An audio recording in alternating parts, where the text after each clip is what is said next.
I've been enjoying this sub for months, but lately, I've noticed a troubling trend.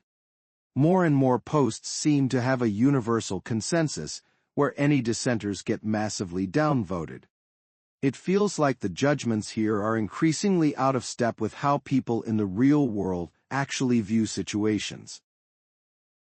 It's crucial to remember that while this sub isn't meant to be a validation platform or an echo chamber, it often ends up being just that.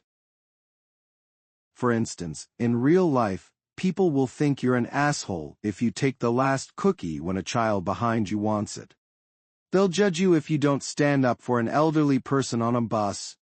They'll consider you inconsiderate if you skip out on drinks with coworkers, or if you don't engage in your child's life, regardless of how much financial support you provide.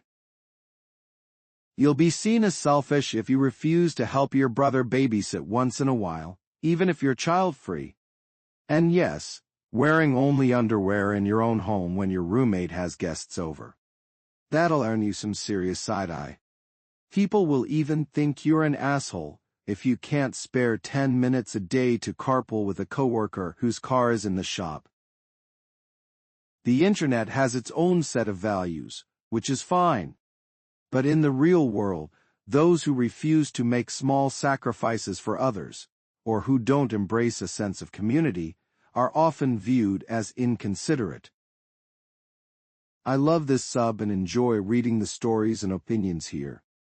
However, I genuinely believe that more than half the time, the people I know would disagree with the sub's judgment on who's the asshole in a given situation. I'm not sure if this disparity is due to Reddit's demographics, or if people with differing views simply avoid posting for fear of being downvoted.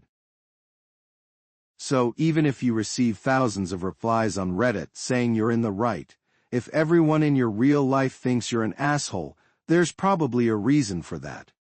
I wish we could discuss whether someone is being inconsiderate or selfish, even if they don't technically owe anyone anything. Or maybe you think people offline are wrong, and we should continue to promote the individualistic values seen on Reddit, both online and offline. That's a discussion worth having too. Thanks for engaging in this interesting conversation. And please, let's not just downvote those who disagree, let's engage with them respectfully. Oh, and I've never seen this movie, but I've heard there's a great TLDR. You're not wrong, Walter. You're just an asshole.